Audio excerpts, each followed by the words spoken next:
Eu quero começar essa nossa reflexão de domingo, neste encerramento do mês de setembro, com uma pergunta, né? Como é que você lida com as despedidas? Como é que a gente lida com isso, né? Como é que você lida, né, com as despedidas? Há algumas semanas atrás, eu recebi uma proposta para deixar a Petrolina e plantar uma igreja em outro lugar, né? Na verdade, eram 3 opções muito objetivas, né? E, honestamente, eu iria para qualquer uma delas, inclusive ficar em Petrolina. Na verdade, se tivesse uma opção que eu pudesse ir para elas e ainda continuar em Petrolina, para mim seria o céu. Porque eu sou muito apaixonado pela ideia de novas igrejas nascendo no mundo. Sobretudo igrejas que têm um compromisso muito sério com a Bíblia e que é bastante sensível à cultura. Sou muito apaixonado por isso. Não é à toa que eu dedico a minha vida a isso, né? Então, eu recusei por tempo indeterminado essa proposta, mas logo em seguida eu comecei a pensar sobre isso. E se eu fosse? Né? Como é que seria? Eu dediquei muitos anos da minha vida, isso não são muitos anos, né? Mas eu diria que foi o meu melhor momento, né? Não sei quando é que eu vou ter 25, 26 anos de novo. Eu acho que eu não vou ter mais. Como é que vai ser isso, né? Como é que funcionaria isso? Como é que seria o nosso último encontro juntos? Você choraria? Eu choraria. Alguns de vocês, por exemplo, iam ficar tristes, mas eu tenho certeza que alguns iam ficar aliviados. Graças a Deus aquele cara se foi, né? Aquele cara deixava eu almoçar tarde, domingo, não é verdade? E pensando nesse contexto de despedidas, eu tenho certeza que boa parte de vocês já viveu algum tipo de despedida dramática. Sabe, aquela coisa assim que você não queria partir. Eu estou vendo. O inimigo sempre atento. Vamos despedir desse cabo? O que tu acha? Eu tiro, coloco, sigo. Ai.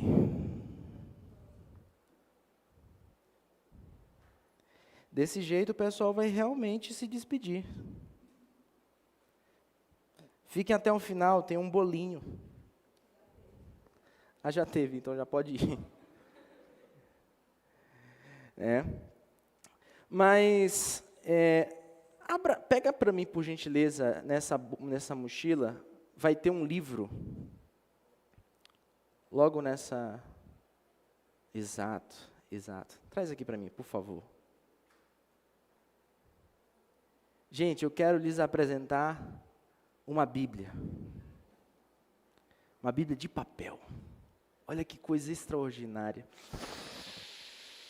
Tem cheiro e não tem cheiro de eletrônico, né? E pensando em despedida, tem algumas pessoas que a gente só sente falta de verdade quando elas vão. A gente só percebe o vazio mesmo quando elas se vão. Isso é interessante porque eu já tive algumas despedidas na minha vida. Algumas despedidas que foram definitivas. Eu nunca mais vi o rosto daquela pessoa. E às vezes a gente tenta voltar para os mesmos lugares que a gente caminhou, a gente tenta, sei lá, reviver algumas memórias, mas não supre, sabe? Porque despedidas são geralmente dramáticas. Por mais que a gente consiga, às vezes, substituir funções, em que as pessoas exerciam nas nossas vidas, as pessoas são insubstituíveis. Esse é um fato. E por isso são sempre muito desafiadoras. As despedidas o são. E nesse último domingo eu queria ler um texto de uma despedida. E embora eu vá lidar com isso a partir de algumas porções da Bíblia, eu vou tratar de alguns poucos versículos, mas eu gostaria de ler o trecho todo, de toda a despedida que o apóstolo Paulo faz. E eu queria muito a atenção de vocês, e se você quiser me acompanhar, eu te sugiro abrir a sua Bíblia junto comigo. E se você tem um aplicativo, vai ficar muito mais fácil de você localizar. E eu quero te sugerir ainda mais, se você conseguir, colocar na mesma versão que eu estou usando aqui, que é a Nova Almeida atualizada. Ok? Vai ficar mais fácil. Se você não consegue, sem problema algum. Se você está sem Bíblia, muita atenção, eu vou tentar ler o mais pausado que eu conseguir, para que a gente tenha uma compreensão completa disso aqui. Então diz o seguinte, Atos capítulo 20, dos versículos 17 até o 38. De Mileto, Paulo enviou uma mensagem a Éfeso, pedindo aos presbíteros da igreja que se encontrasse com ele. E quando chegaram, Paulo lhes disse: vocês sabem como me conduzi entre vocês em todo o tempo.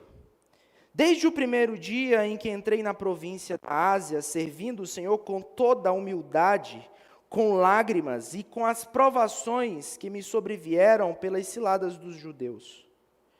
Vocês sabem que jamais deixei de anunciar o que fosse proveitoso e de ensinar isso a vocês publicamente e também de casa em casa, testemunhando tanto a judeus como a gregos o arrependimento para com Deus e a fé em nosso Senhor Jesus Cristo.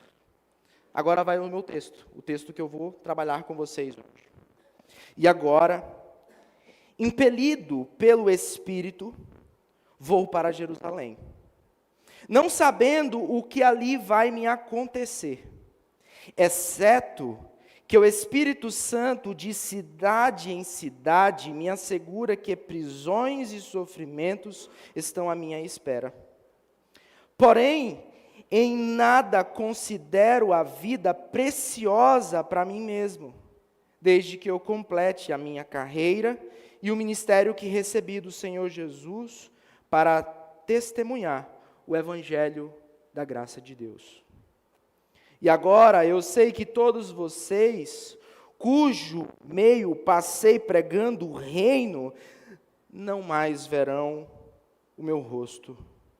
Portanto, no dia de hoje, testifico diante de vocês que estou limpo do sangue de todos, porque jamais deixei de lhes anunciar todo o plano de Deus. Cuidem de vocês mesmos e de todo o rebanho no qual o Espírito Santo os colocou como bispos, para pastorearem a igreja de Deus, a qual ele comprou com o seu próprio sangue. Eu sei que depois da minha partida aparecerão no meio de vocês lobos vorazes, que não pouparão o rebanho, e que até mesmo entre vocês se levantarão homens falando coisas pervertidas, para arrastar os discípulos atrás de si. Portanto, vigiem, lembrando que durante 3 anos, noite e dia, não cessei de admoestar com lágrimas cada um de vocês. Agora, pois, eu os entrego aos cuidados de Deus e à palavra da sua graça, que tem poder para edificá-los e dar herança entre todos os que são santificados. De ninguém cobicei prata, nem ouro, nem roupas. Vocês mesmos sabem que estas minhas mãos serviram para o que era necessário para mim e aos que estavam comigo. Em tudo tenho mostrado a vocês que, trabalhando assim, é preciso socorrer os necessitados, e lembrar das palavras do próprio Senhor Jesus, que disse: mais bem-aventurado é dar do que receber. Paulo encerra seu discurso. Tendo dito isso, ajoelhando-se, Paulo orou com todos eles. Então houve grande pranto entre todos, e abraçando Paulo, beijaram, entristecido especialmente pela palavra que ele tinha dito, que não mais veriam o seu rosto, e eles o acompanharam até o navio. Vamos orar? Deus, nosso Pai, bendito é o teu nome, Senhor. Dedicamos a nossa vida, crendo, Senhor, crendo na tua palavra, crendo que o Senhor fala conosco. E o Senhor faz coisas grandiosas no nosso meio. Tua palavra recria. E é com esta confiança, esta fé que eu te suplico esta manhã que o Senhor fale mais uma vez conosco. Cremos, Deus, que quando o Senhor fala, tudo passa a ser. E esta é a nossa expectativa. No nome de Jesus. Amém. Quando nós lemos esse texto, embora traga consigo muita comoção, é importante a gente levar em consideração alguns aspectos. O primeiro deles é que Paulo já tinha tomado uma decisão de não passar em Éfeso. Éfeso era como se fosse a capital daquela província, daquela região, era uma cidade muito importante. Ele decide caminhar para uma cidade um tanto quanto menor, que a gente viu o nome dela aqui, que é a cidade de Mileto. Ele faz isso por vários motivos, e neste versículo, no versículo 16, eu acho que fica muito mais claro para nós, mesmo que você não conheça o contexto todo, a ideia aqui é que ele estava com muita pressa. Ele tinha pressa porque ele queria chegar em Jerusalém a tempo para a festa de Pentecostes, uma festa que está muito tradicional no meio dos judeus. O ponto aqui que estar em Éfeso ia ocorrer muitos atrasos, porque era um porto muito lotado e existia uma série de burocracias para você poder descer naquela cidade. Então ele vai direto para Mileto. Mileto fica aproximadamente a 32 quilômetros de Éfeso. Eu vou repetir essa informação, porque você tem que ter noção da distância em que isso ocorre. O Paulo está fazendo meio que um tour por algumas das igrejas naquela região em que ele tinha contato, algumas das igrejas que ele plantou. E ele tem um projeto de vida agora muito objetivo, que é de agora desbravar uma outra região, que é a região da Espanha. Ele deixa claro esta intenção quando ele escreve a carta aos Romanos. E é bom a gente entender isso, porque o Paulo está querendo descer para Jerusalém, mas na cabeça dele, ele quer seguir rumo à Espanha. E é interessante que o apóstolo Paulo, ele não está sozinho nessa empreitada. Quando a gente volta um pouquinho para os versículos 4 e 5 desse mesmo capítulo, o autor aqui, ele deixa claro que existem alguns personagens, né? Ele diz: acompanharam-no Sópatro, de Bereia, filho de Pirro, Aristarco II, Gaio, de Derbe, Timóteo, e também Tíquico e Trófimo. Todo esse pessoal, inclusive o autor deste livro, estava. Como é que eu sei disso? Eu adivinhei? Não, porque ele diz: estes nos precederam, ficando à nossa espera em Troade. Ou seja, ele está se incluindo no pacote. Então, ele estava fazendo esse tour com o apóstolo Paulo. Então, no total, nós temos aqui 8 pessoas que estão caminhando com Paulo. E nesta ocasião, muito especificamente, o Paulo chega em Mileto e chama os presbíteros da região ali para poder ter um bate-papo, uma conversa final, porque o Paulo está caminhando para uma outra direção. Alguns elementos importantes para a gente levar em consideração é que esses discursos de despedida são sempre muito complicados historicamente. Em geral, os autores, à medida que eles vão escrevendo sobre isso, eles têm a tendência de modificar alguns elementos. Entretanto, a gente observa de forma muito clara que o Lucas, à medida que ele escreve, ele tem a intenção de ser muito fiel ao fato, fiel ao que aconteceu. Dada a observação de que ele narra fatos tragicômicos no texto. Inclusive, você vai ver logo mais que, à medida que ele escreve, ele não deixa escondido alguns aspectos complicados da personalidade do apóstolo Paulo. Então, quando você pensar num discurso de despedida, como um caso como esse, eu quero que você tenha a noção que isso é um caso raro na Bíblia. John Stott disse que entre os discursos registrados em Atos, este é o único dirigido a um público exclusivamente cristão. É o único. Na Bíblia, no Antigo Testamento, como por exemplo em Deuteronômio, em outros livros ali, como no caso dos patriarcas Abraão, Isaac e Jacó, a gente tem alguns registros de despedidas. O próprio Samuel, que foi um juiz, alguém importante em Israel, que estava fazendo a ponte entre uma transição de uma mudança de governo, ele também faz um discurso de despedida ali no Antigo Testamento. O próprio Jesus, registrado por Lucas, também faz um discurso de despedida que dura alguns versículos. Já o evangelista João, ele faz questão de registrar na íntegra o discurso de Jesus, que dura ali do capítulo 13, 14, 15, 16 e 17 do seu evangelho. É muita coisa, porém muito importante. Porque, em geral, quando a gente está se despedindo, e sobretudo no caso de Jesus, ele sabe que ele vai morrer, ele sabe que ele vai para a cruz, ele tem que deixar as coisas mais importantes em evidência. Então, por isso, a gente precisa de ter muita atenção enquanto esses discursos aqui. Uma característica interessante que o reverendo Augusto de Nicodemos dá para esse discurso é que ele é imerso em beijos, abraços e lágrimas. A grande verdade é que o clima aqui é um clima de muita atenção. Não está sendo fácil para ninguém este último discurso.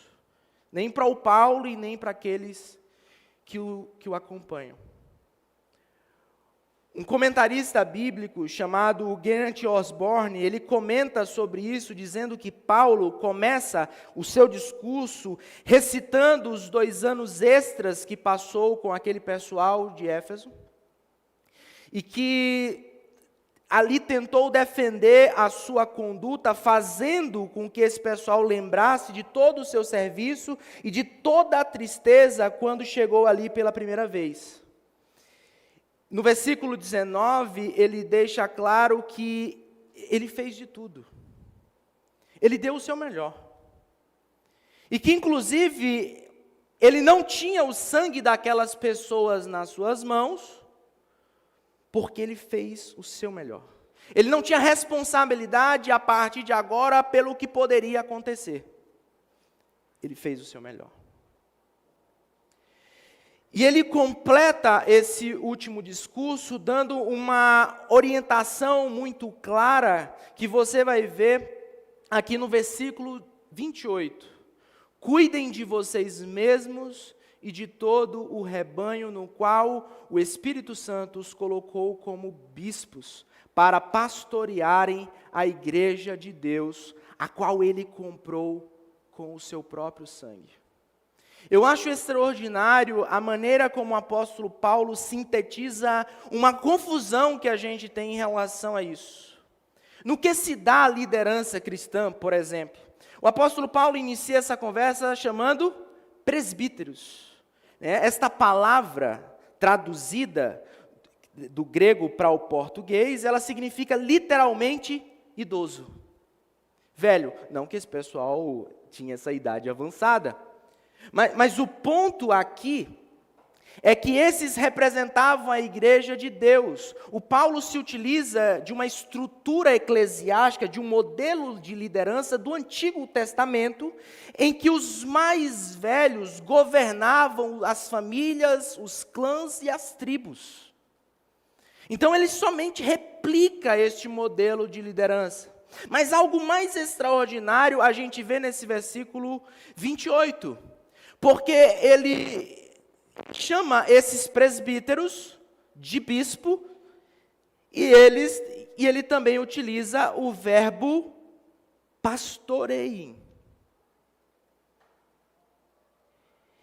Isso nos dá a entender de forma muito contundente que para o apóstolo Paulo a figura do presbítero, do bispo e do pastor se entrelaçam.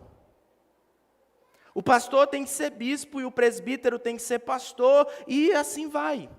A hierarquia dentro da estrutura religiosa, ela não faz parte do cardápio cristão. Até então, a única estrutura de hierarquia não se dava pela autoridade, no sentido hierárquico, mas pela aproximação de Jesus, que eram os apóstolos, os que eram testemunhas oculares do próprio Senhor Jesus, e as demais lideranças da igreja. Se para o apóstolo Paulo, por exemplo, fosse interessante perpetuar o colégio apostólico, muito provavelmente, quando ele saísse ali de Mileto, o que ele faria? Ele deixaria um apóstolo. Mas os apóstolos morrem. Eles não se perpetuam na igreja. Este título, este ofício apostólico, ele morre com o último apóstolo que morre, que no caso é São João, na ilha de Patmos. A igreja cristã é uma igreja apostólica? Sim. A nossa fé é baseada na fé dos apóstolos. Mas hoje nós não temos apóstolos. O que nós temos hoje são as lideranças que as igrejas levantam com o intuito de servir o rebanho de Deus com a palavra de Deus, que está linkada com a fé dos apóstolos. Somos igreja apostólica, mas nós não temos apóstolo. Ah, Felipe, mas eu conheci um cara que ele era um apóstolo. Eu acho muito pouco provável. O último que eu me lembre era o João. Não tenho menção de nenhum apóstolo que durou tanto tempo assim. Né? 2000 e tantos anos, né? É muito difícil. E eu acho bacana como Warren Wiersbe, é um nome difícil, divide essa mensagem de despedida do Paulo. A primeira parte, ele recapitula ali o passado, enfatiza a fidelidade do Senhor, e como ele foi fiel em servir a igreja, ao ministrar ali por 3 anos.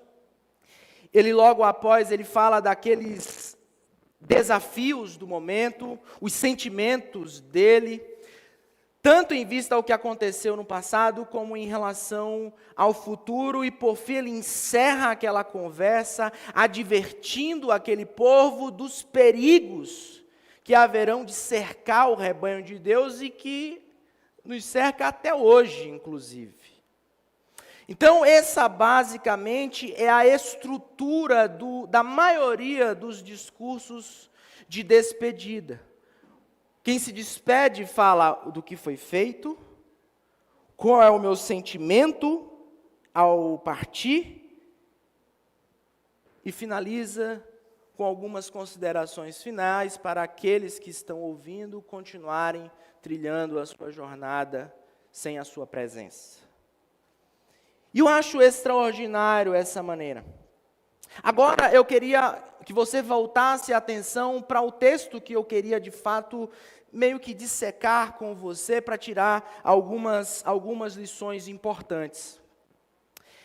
O apóstolo Paulo, ele no versículo 22, ele diz exatamente isso aqui. E agora impelido pelo Espírito Santo, vou para Jerusalém, não sabendo o que ali vai me acontecer. Exceto que o Espírito Santo de cidade em cidade me assegura que prisões e sofrimentos estão à minha espera. À medida que eu fui lendo esse texto, no exercício de interpretar, eu encontrei um pequeno problema na minha interpretação. Principalmente quando eu fui comparar outras versões, outras traduções da Bíblia. Na versão revista e atualizada, eu encontrei uma aparente inconsistência na tradução.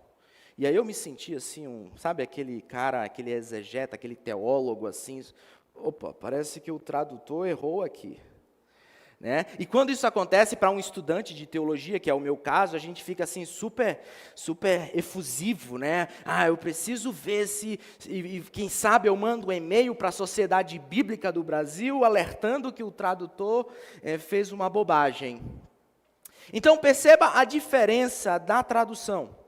Na primeira parte, o que a NA, a versão que eu li, inclusive, diz, impelido pelo Espírito. Na revista e atualizada, constrangido em meu espírito. Tem alguma diferença na leitura simples? Tem. Na leitura mais simples tem uma certa diferença. Porque eu tenho que me perguntar, Paulo está a caminho de Jerusalém, impelido pelo Espírito, no caso de Deus, ou constrangido em seu próprio espírito, no sentido do interior dele. Ele decidiu fazer isso, é vontade exclusiva do apóstolo Paulo, ou é uma intervenção e um direcionamento de Deus? E aí, olhando para isso, batendo cabeça, tentando encontrar um sentido, eu fui para as ferramentas e fiz ali a minha própria tradução. A primeira coisa que eu encontro de forma muito clara, contundente, é que essa palavra impelido é uma palavra muito importante. Porque a melhor tradução que eu encontrei, de todos os léxicos que eu pesquisei sobre isso, é a ideia de obrigação. É a ideia de estar preso, vinculado. É isso que essa palavra não passa. Parou tudo aqui.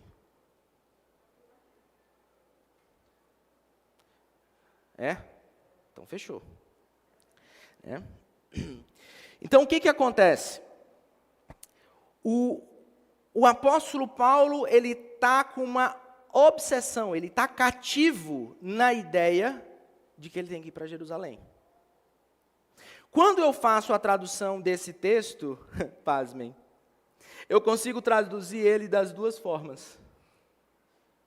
Sabe por quê? Porque a palavra pneumate nesse texto, que vocês não estão vendo, O inimigo é sempre voraz. Essa palavra aqui, pneumate, ela pode ser traduzida simplesmente como vento, como sopro, como Espírito de Paulo, como Espírito de Deus. E aí eu não sei o que traduzir. E aí eu fiquei numa dúvida maior ainda a respeito de como é que eu ia compartilhar um negócio como esse, porque o resumo da ópera se traduz dúvida. Porque dá para fazer as duas coisas. Os dois tradutores estão certos. E aí eu tentei avançar um pouquinho mais para achar o contexto, ler os textos ao redor, ler a narrativa como um todo, para ver se eu conseguia chegar num denominador comum, para entender se é Paulo quem está querendo ir para Jerusalém, ou se é Deus, o Espírito Santo, quem está o conduzindo. E aí o negócio começa a ficar mais feio no capítulo 21, no versículo 4, porque está escrito exatamente o seguinte: encontrando os discípulos, permanecemos lá durante 7 dias. Movidos pelo Espírito, eles recomendavam a Paulo que não fosse a Jerusalém. movidos pelo Espírito, eles recomendavam a Paulo que não fosse a Jerusalém. E aí, eu estou vendo agora, a partir de agora pelo menos, que o Paulo é um cara teimoso. Que isso é uma obsessão dele. Não é verdade? Você não está concluindo a mesma coisa comigo? O Paulo está sendo um cara aqui complicado. E aí, a gente consegue avançar um pouquinho mais na literatura bíblica, e a gente chega no versículo 11 desse texto, e que é um pouco mais complicado. O profeta Ágabo, alguém muito conhecido ali em Jerusalém, aproximando-se de nós, ou seja, o autor está junto ali com o grupo, pegou o cinto de Paulo e, amarrando com ele os próprios pés e mãos, declarou: assim diz o Espírito Santo. Vamos ver? É isso que os judeus em Jerusalém farão ao dono deste cinto, para entregá-lo nas mãos dos gentios. Quando ouvimos estas palavras, tanto nós como os daquele lugar, rogamos a Paulo que não fosse a Jerusalém. Ao que Paulo responde: o que estão fazendo ao chorar assim e partir o meu coração? Pois estou pronto não só para ser preso, mas até para morrer em Jerusalém, pelo nome do Senhor. Como Paulo não se deixou persuadir, conformados, dissemos, seja feita a vontade do Senhor. Até aqui, a minha construção exegética é que o apóstolo Paulo é teimoso. Que obsessão ridícula. Por que não ouviu o conselho do pessoal? Deus, aparentemente, está dizendo, não vá. Porém, para fim de conversa, quando Paulo chega, enfim, em Jerusalém, ele definitivamente é preso. E aí, a gente não tem muito o que dizer. Porém, em Jerusalém, o apóstolo Paulo, e o Lucas deixa isso registrado, ele tem uma visão. E isso era muito comum no ministério do apóstolo Paulo. Ele fala sobre isso em algumas das epístolas, do tipo de contato que ele tem com o Senhor. E no capítulo 23, no versículo 11, o Lucas, ele registra essa visão. Olha só, na noite seguinte, o Senhor. Quem é o Senhor? Jesus. O Senhor, pondo-se ao lado de Paulo, disse: coragem, pois assim como você deu testemunho a meu respeito em Jerusalém, é necessário que você testemunhe também em Roma. De alguma forma, que eu não sei entender direito, o apóstolo Paulo, a contragosto de um monte de gente, ele decide continuar indo para Jerusalém. Agora eu sei por que os tradutores, cada um traduziu da sua maneira. Porque nesse caso não interessa se foi o próprio Espírito ou se foi o Espírito de Paulo quem decidiu ir para Jerusalém. Paulo e o Espírito estavam alinhados. A vontade de ambos é a mesma. Cumprir o desejo de Jesus. O problema é que, na maior parte das vezes, não somente esses irmãos aqui contemporâneos de Paulo, mas nós tentamos evitar ao máximo o sofrimento. Na verdade, a nossa teologia, ela não aceita, ela expulsa o sofrimento. Ela não vê propósito na dor, no incômodo. Isso é meio contraditório com a vida real, porque na vida real tem sofrimento. Por exemplo, a Galcia falou ali um negócio, porque o Felipe agora está fazendo isso aqui, o pessoal está ajudando ele, eles me torturam. Não é agradável, imagina. Você se dispor a voluntariamente sair da sua casa ir para uma academia, levantar peso. É ridículo até falar isso aqui, eu estou me vendo ridículo aqui. Simplesmente sem um destino objetivo, sem um porquê satisfatório, eu vou botar um tênis e vou correr? Fala sério. É estranho. Não é verdade? Só que isso traz consigo muitos benefícios. Como é que o Arnold falava, a frasezinha dele? Como é que é? Fala mais alto um pouquinho. Só para eu ouvir. Como é que é? Sem dor, sem ganho.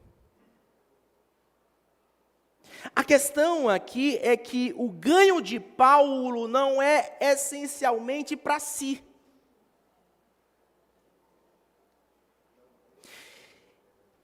E aí, no geral, a gente olha, por exemplo, para essas palavras de Jesus, e que fala com muita honestidade, e às vezes a gente não é atento a isso. Olha o que Jesus fala, o próprio Jesus fala.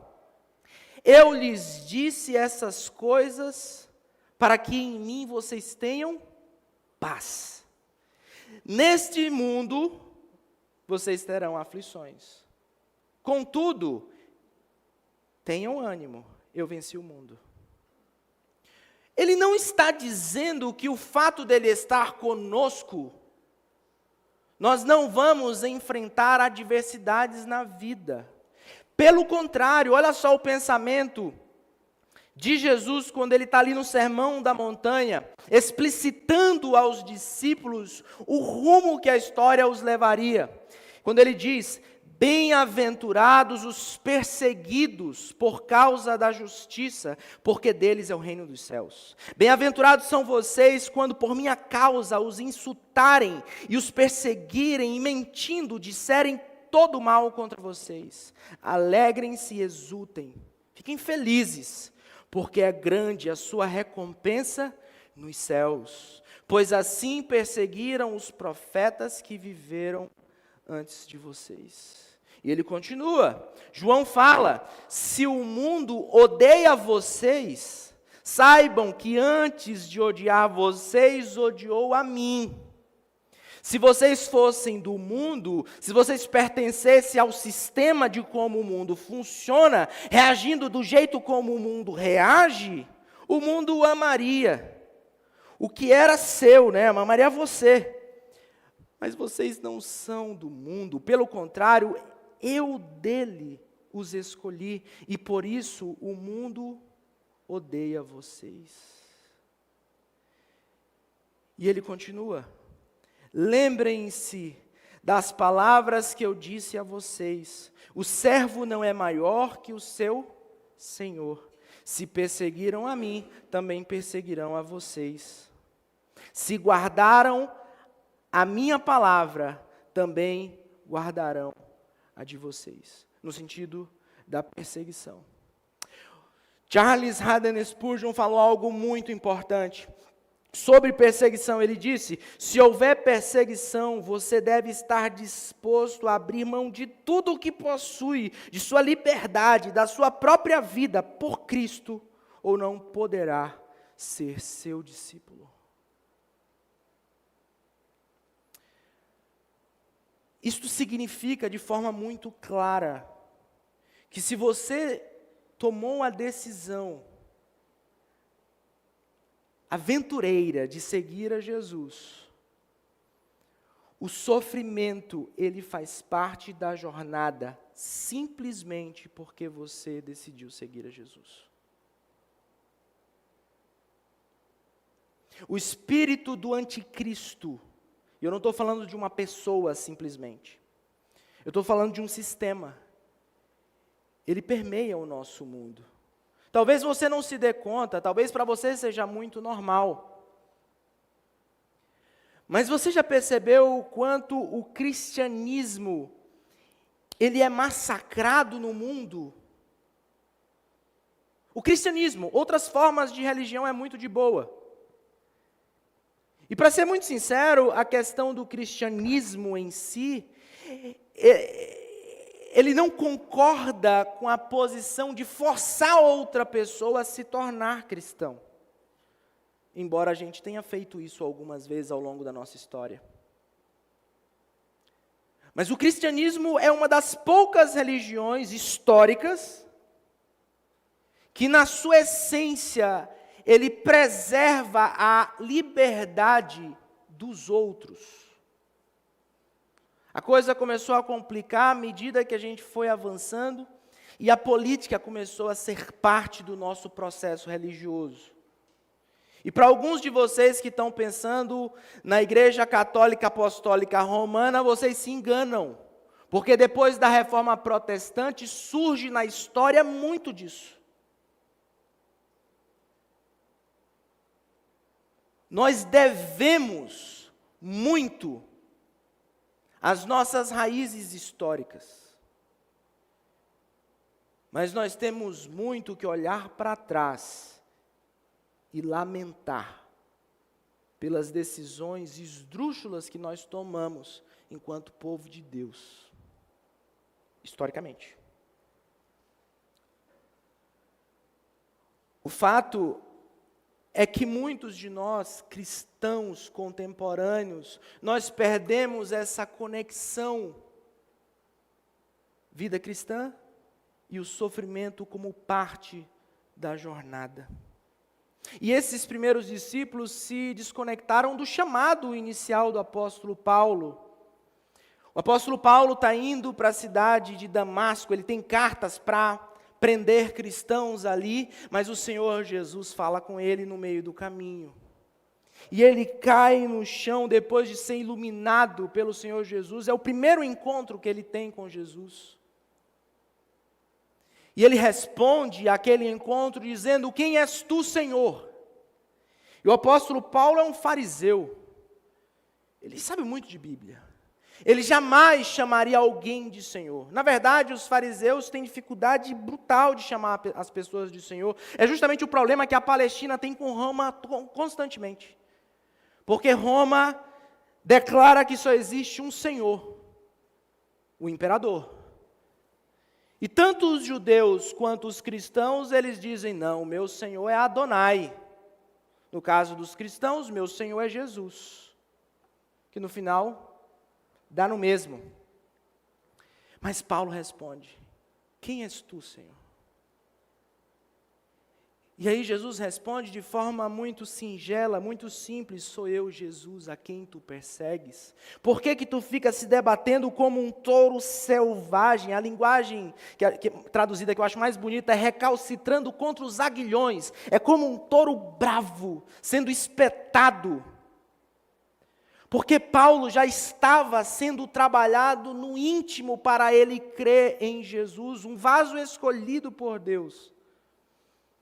E à medida que isso acontece, Deus fala com um homem chamado Ananias e diz: Ananias, está vindo um rapaz aí chamado Saulo, você vai fazer isso, isso, isso. E o Ananias conversa, esse homem é um monstro. Ele consentiu com a morte do primeiro mártir, que foi Estevão. É uma longa história. Mas Deus insiste e diz: eu mando, tu obedece, simplesmente vá. Beleza, fazer o quê? No capítulo 9, no versículo 15 e 16, o Senhor diz a Ananias: vá, porque este é para mim um instrumento escolhido para levar o meu nome diante dos gentios e reis, bem como diante dos filhos de Israel, pois eu mesmo vou mostrar a ele quanto deve sofrer pelo meu nome. O que você precisa compreender é que o sofrimento de Paulo faz parte da sua vocação. Ele foi escolhido por Deus para de cidade em cidade, como ele mesmo disse no capítulo 20, versículo 22, sofrer perseguições. Imagine, você é uma pessoa importante para Deus, Deus quer te usar, amigo, amiga. E você vai pregar o evangelho a todo tipo de pessoa. Aí você levanta a mão, né, e vai recebendo o mistério.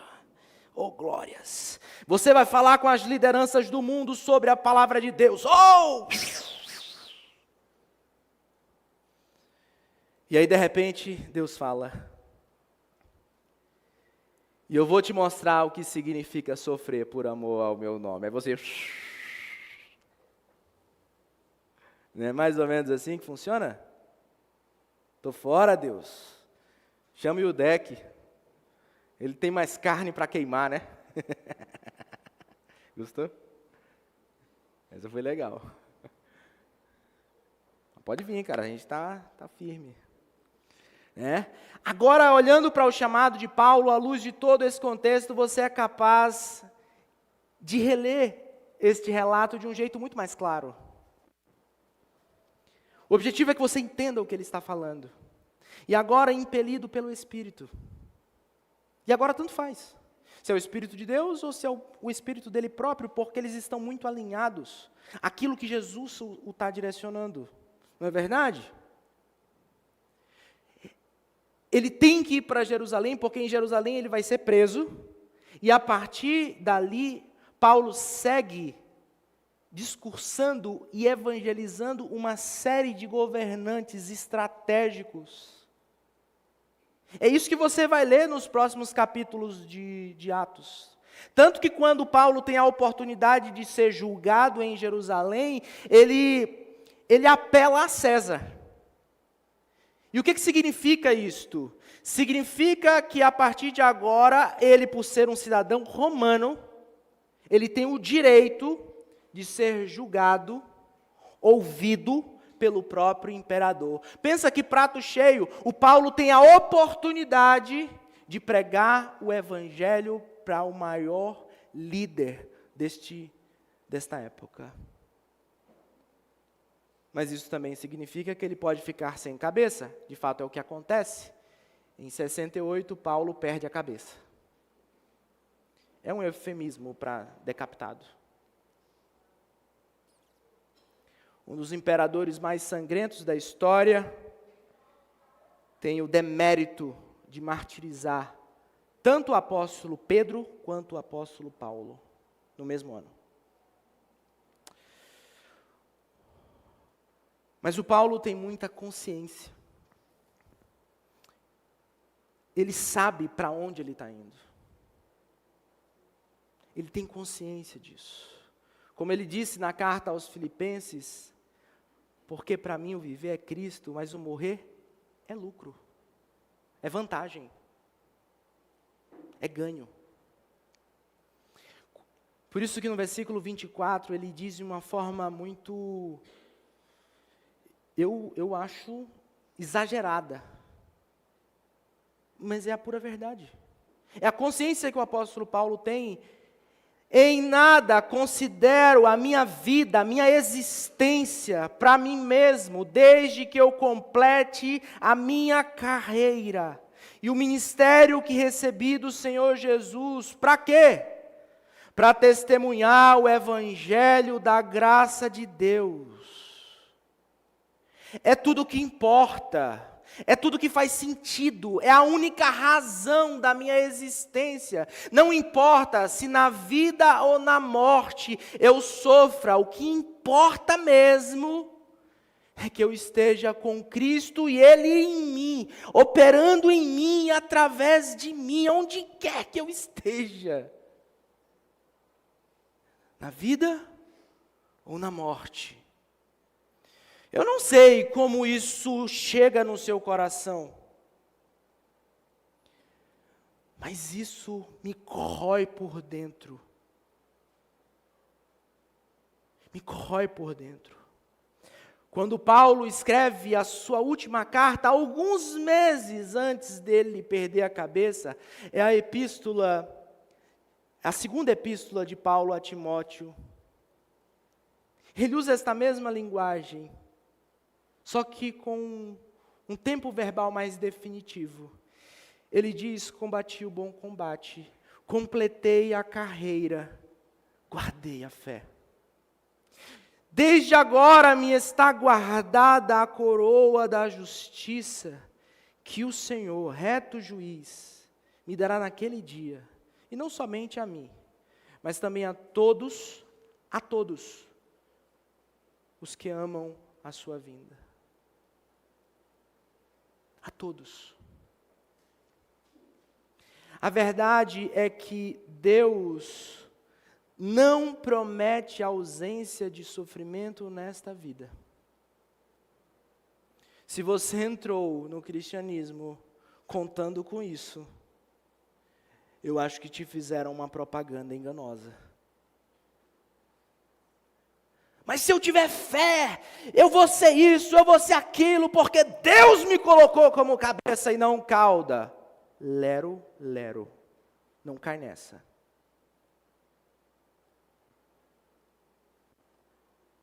Não cai nessa. Porque Deus levou todas as minhas enfermidades e por isso eu não vou adoecer. Paulo é quase cego. Paulo é quase cego. Ele precisa contratar alguém para escrever suas epístolas. Enquanto ele dita, aquele encontro com Jesus o deixou quase cego.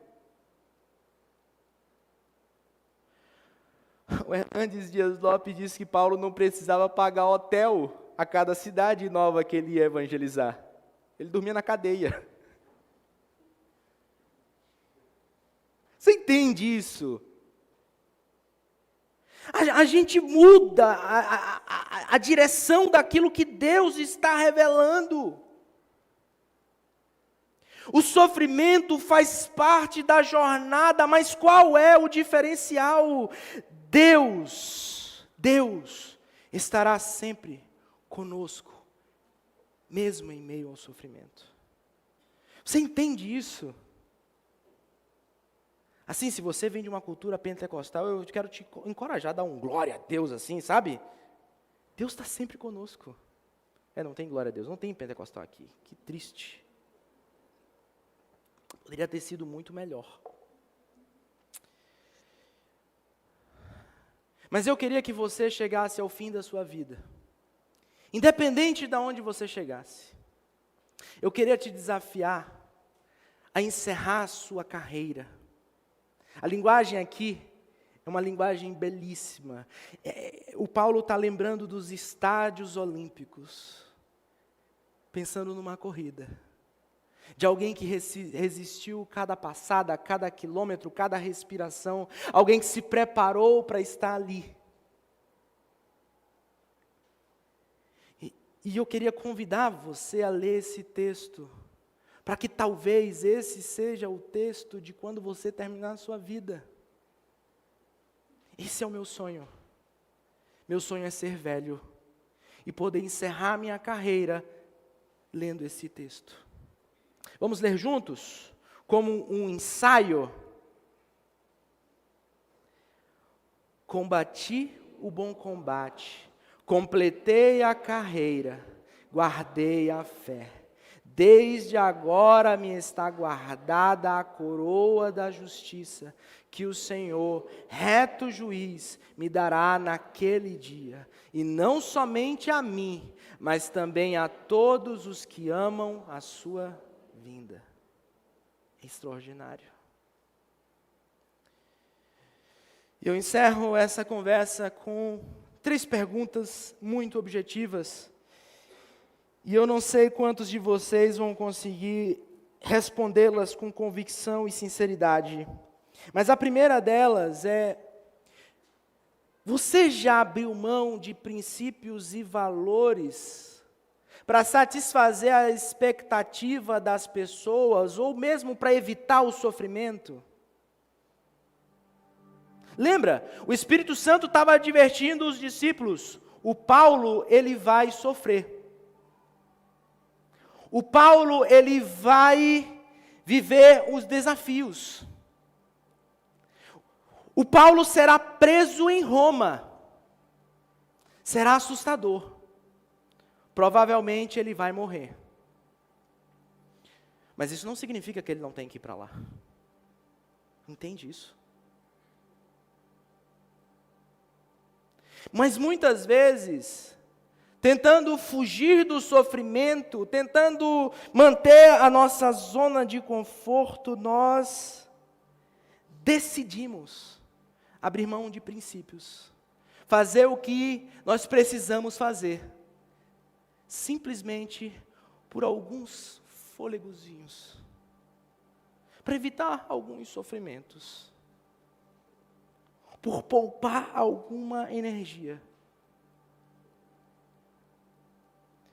Mas Deus está nos convidando para a semelhança de nosso Senhor Jesus Cristo,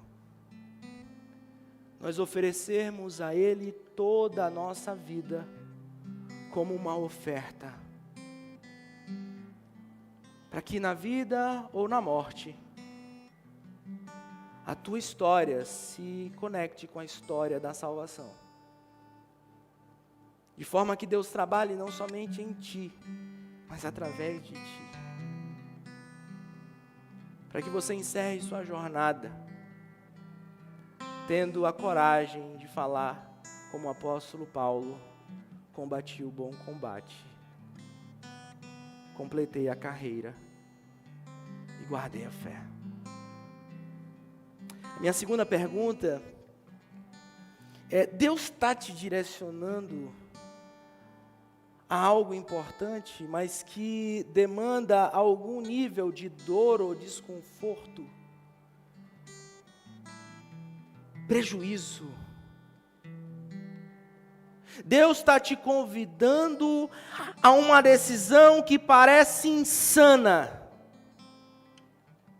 parece contraintuitiva, mas por alguma razão que você não sabe explicar, você tem certeza absoluta que esta é a vontade de Deus. Como pode? Simplesmente é. Você sabe que é. Mas não faz sentido. Vai doer. Eu vou sentir falta. Eu vou me sentir mal.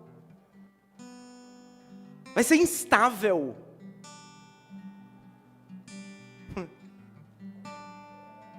Tem bom ânimo. Eu venci o mundo. Mas sempre haverá aflições. Palavras de nosso Senhor Jesus. E por fim, testemunhar o evangelho da graça de Deus é uma opção para você? Porque eu não sei se você se deu conta. Não era uma opção para Paulo. Era uma obrigação. Que com o passar do tempo se tornou uma obstinação. Até as últimas consequências. É para eu ir em Roma, pregar o evangelho ao imperador e depois perder a cabeça? Tô dentro. Paulo, mas tô dentro. Que Deus me use. E eu tô indo lá. Eu apelo a César. Por que você fez isso, Paulo? Você poderia ter sido liberado. Eu sou livre. Eu sou livre. Você entende isso? Faz sentido para você? Porque para mim é só isso que importa. Você está realmente disposto a viver por isso? A morrer por isso? Eu não sei se você se deu conta, mas se a gente tem acesso a qualquer texto desse, foi porque alguém morreu para preservar esse material. A igreja foi plantada e regada no sangue dos mártires. Muitos profetas, Paulo, Pedro, Tiago, Bartolomeu, Mateus, e dentre tantos outros, que não simplesmente deram a sua vida, mas se entregaram para morrer, para que hoje você tivesse esse privilégio. Deus te convida a fazer o mesmo. E talvez para alguns de vocês isso não faça o menor sentido. Mas eu tenho certeza que Deus está chamando alguns